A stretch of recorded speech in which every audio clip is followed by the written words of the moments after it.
அனைவருக்கும் வணக்கம். தமிழகத்தின் அற்புதமான புதினமாகிய பொன்னியின் செல்வனில் கரைய அனைவரையும் அன்புடன் அழைக்கிறேன், வாருங்கள். ஆதி அந்தமில்லாத கால வெள்ளத்தில் கற்பனை ஓடத்தில் ஏறி நம்முடன் சிறிது நேரம் பிரயாணம் செய்யுமாறு நேயர்களை அழைக்கிறோம். வினாடிக்கு 1 நூற்றாண்டு வீதம் எளிதில் கடந்து இன்றைக்கு 982 ஆண்டுகளுக்கு முந்தைய காலத்திற்குள் செல்வோமாக. தொண்டை நாட்டுக்கும் சோழ நாட்டுக்கும் இடையே உள்ள திருமுனைப்பாடி நாட்டின் தென்பகுதியில் தில்லை சிற்றம்பலத்துக்கு மேற்கே 2 காத தூரத்தில் அலைகடல் போன்ற ஒரு ஏரி விரிந்து பறந்து கிடக்கிறது. அதற்கு வீரநாராயண ஏரி என்று பெயர். அது தெற்கு வடக்கில் 1.5 காத நீளமும் கிழக்கு மேற்கில் 1/2 காத அகலமும் உள்ளது. காலப்போக்கில் அதன் பெயர் சிதைந்து இந்நாளில் வீராணத்து ஏரி என்ற பெயரால் வழங்கி வருகிறது. புது வெள்ளம் வந்து பாய்ந்து ஏரியில் நீர் தரும்பி நிற்கும் ஆடி ஆவண மாதங்களில் வீரநாராயண ஏரியை பார்ப்பவர் எவரும் நம்முடைய பழந்தமிழ் நாட்டு முன்னோர்கள் தங்கள் காலத்தில் சாதித்த அரும்பெரும் காரியங்களை குறித்து பெருமிதமும் பெருவியப்பும் கொள்ளாமல் இருக்க முடியாது. நம் மூதாதையர்கள் தங்களுடைய நலனுக்கும் தங்கள் காலத்திய மக்களின் நலனுக்கும் உரிய காரியங்களை மட்டுமா செய்தார்கள்? தாய் திருநாட்டின் தங்களுக்கு பிற்காலத்தில் வாழையாக வரப்போகும் 1000 கால சந்ததிகளுக்கும் நன்மை பயக்கும் மாபெரும் செயல்களை நிறைவேற்றிவிட்டு போனார்கள் அல்லவா? ஆடித்திங்கள் 18ஆம் நாள் முன்மாலை நேரத்தில் அலைகடல் போன்று விரிந்து பறந்திருந்த வீரநாராயண ஏரிக்கரை மீது ஒரு வாலிப வீரன் குதிரை ஏறி பிரயாணம் செய்து கொண்டிருந்தான். அவன் தமிழகத்து வீர சரித்திரத்தில் புகழ்பெற்ற வானர் குலத்தை சேர்ந்தவன். வல்லவரையன் வந்தியத்தேவன் என்பது அவன் பெயர். நெடுந்தூரம் பிரயாணம் செய்து அலுத்து களைத்திருந்த அவனுடைய குதிரை மெல்ல மெல்ல நடந்து சென்று கொண்டிருந்தது. அதை பற்றி அந்த இளம் வீரன் கவலைப்படவில்லை. அகண்டமான அவன் வீரநாராயண ஏரியின் தோற்றம் அவன் உள்ளத்தை அவ்வளவாக வசீகரித்திருந்தது. ஆடி 18ஆம் பெருக்கன்று சோழ நாட்டு நதிகளிலெல்லாம் வெள்ளம் இருகரையும் தொட்டுக்கொண்டு ஓடுவது வழக்கம். அந்த நதிகளிலிருந்து தண்ணீர் பெறும் ஏரிகளும் பூரணமாக நிரம்பி கரையின் உச்சியை தொட்டுக்கொண்டு அலைமோதி கொண்டிருப்பது வழக்கம். வடகாவேரி என்று பக்தர்களாலும் கொள்ளிடம் என்று பொதுமக்களாலும் வழங்கப்பட்ட நதியிலிருந்து வடவாற்றின் வழியாக தண்ணீர் வந்து வீரநாராயண ஏரியில் பாய்ந்து அதை ஒரு பொங்கும் கடலாக ஆக்கியிருந்தது. அந்த ஏரியின் 74 கணவாய்களின் வழியாகும் தண்ணீர் குமுகுமுவென்று பாய்ந்து சுற்று பக்கத்தில் நெடுந்தூரத்துக்கு நீர்வளத்தை அளித்து கொண்டிருந்தது. அந்த ஏரி தண்ணீரை கொண்டு கண்ணுக்கட்டிய கழனிகளில் உழவும் விரைதெளியும் நடவும் நடந்து கொண்டிருந்தன. உழுது கொண்டிருந்த குடியானவர்களும் நடவு நட்டு கொண்டிருந்த குடியான பெண்களும் இனிய இசைகளில் குதூகலமாக அங்கங்கே பாடிக்கொண்டிருந்தார்கள். இதையெல்லாம் கேட்டுக்கொண்டு வந்தியத்தேவன் களைத்திருந்த குதிரையை விரட்டாமல் மெதுவாகவே போய்கொண்டிருந்தான். ஏரிக்கரை மீது ஏறியதிலிருந்து அந்த ஏரிக்கு 74 கணவாய்கள் உண்டு என்று சொல்லப்படுவது உண்மைதானா என்று அறிந்து கொள்ளும் நோக்கத்துடன் அவன் கணவாய்களை எண்ணிக்கொண்டே வந்தான். ஏறக்குறைய 1.5 காத தூரம் அவன் அந்த மாபெரும் ஏரிக்கரையோடு வந்த பிறகு 70 கணவாய்களை எண்ணியிருந்தான். ஆஹா, இது எவ்வளவு பெரிய பிரம்மாண்டமான ஏரி! எத்தனை நீளம், எத்தனை அகலம்! தொண்டை நாட்டின் பல்லவ பேரரசர்களின் காலத்தில் அமைத்த ஏரிகளையெல்லாம் இந்த ஏரிக்கு முன்னால் சிறிய குளங்குட்டைகள் என்றே சொல்ல தோன்றுமல்லவா? வடகாவேரியில் வீணாக சென்று கடலில் விழும் தண்ணீரை பயன்படுத்துவதற்காக மதுரை கொண்ட பராந்தகரின் புதல்வர் இளவரசர் ராஜாதித்தர் இந்த கடல் போன்ற ஏரியை அமைக்க வேண்டுமென்று எண்ணினாரே, எண்ணி அதை செயலிலும் நிறைவேற்றினாரே. அவர் எப்பேற்பட்ட அறிவாளியாயிருந்திருக்க வேண்டும்! தக்கோலத்தில் நடந்த போரில் தாமே முன்னணியில் யானை மீது ஏறிச் சென்று போராடினார் அல்லவா? போராடி பகைவர்களின் வேலை மார்பிலே தாங்கிக் கொண்டு உயிர் நீத்தார் அவள் அல்லவா? அதனால் யானை மேல் துஞ்சிய தேவர் என்று பெயர் பெற்று வீர சொர்க்கம் அடைந்தார் அல்லவா? இந்த சோழ குலத்து மன்னர்களே அதிசயமானவர்கள்தான். அவர்கள் வீரத்தில் எப்படியோ அப்படியே அறத்திலும் மிக்கவர்கள். அறத்தில் எப்படியே அப்படியோ தெய்வ பக்தியில் சிறந்தவர்கள். இந்த சோழகுலத்து மன்னர்களே அதிசயமானவர்கள்தான். அவர்கள் வீரத்தில் எப்படியோ அப்படியே அறத்திலும் மிக்கவர்கள்.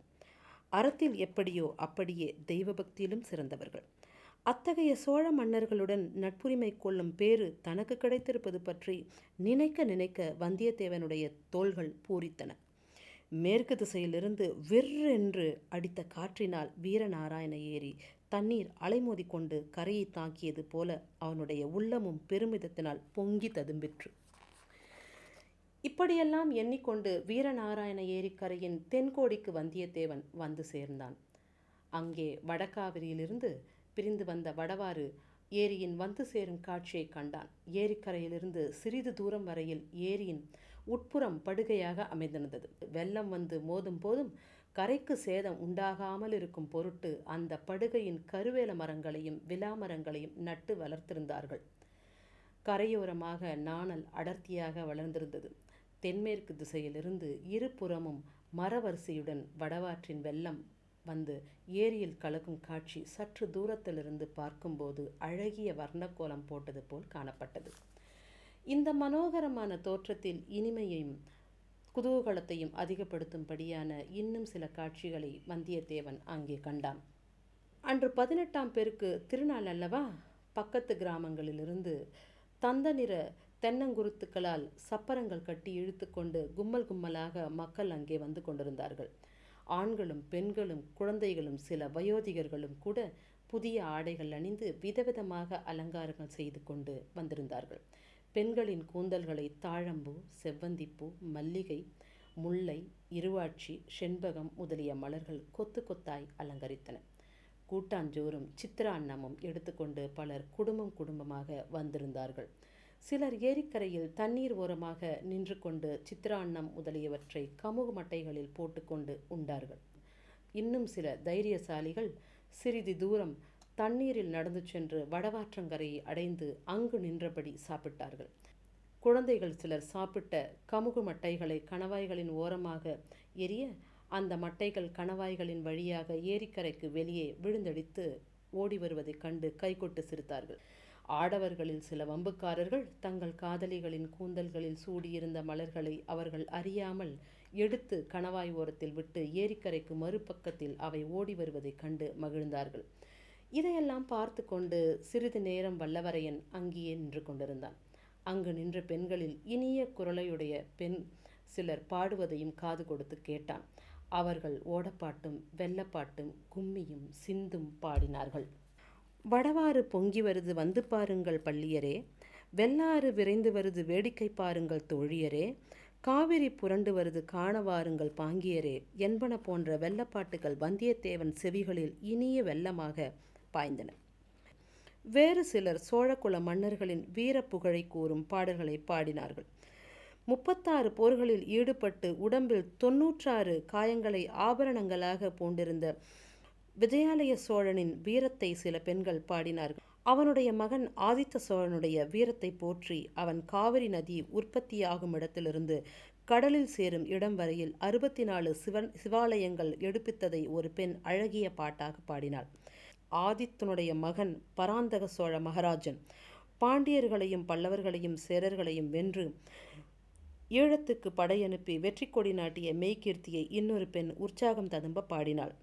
ஒவ்வொருத்தையும் பாடிய போது அவளை சுற்றிலும் பலர் நின்று கேட்டார்கள். அவ்வப்போது ஆ ஆ என்று கோஷித்து தங்கள் மகிழ்ச்சியை தெரிவித்தும் கொண்டார்கள். குதிரை மீது இருந்தபடியே அவர்களுடைய பாடல்களை கேட்டுக்கொண்டிருந்த வந்தியத்தேவனை ஒரு மூதாட்டி கவனித்தாள்.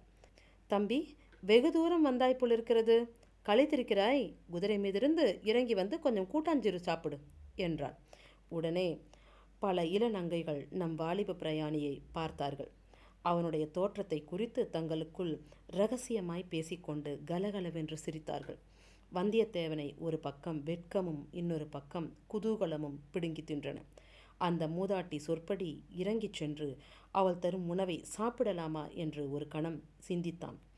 அப்படி சென்றால் அங்கு நின்ற இளமங்கையர்கள் பலரும் அவனை சூழ்ந்து கொண்டு பரிகசித்து சிரிப்பார்கள் என்பது நிச்சயம்.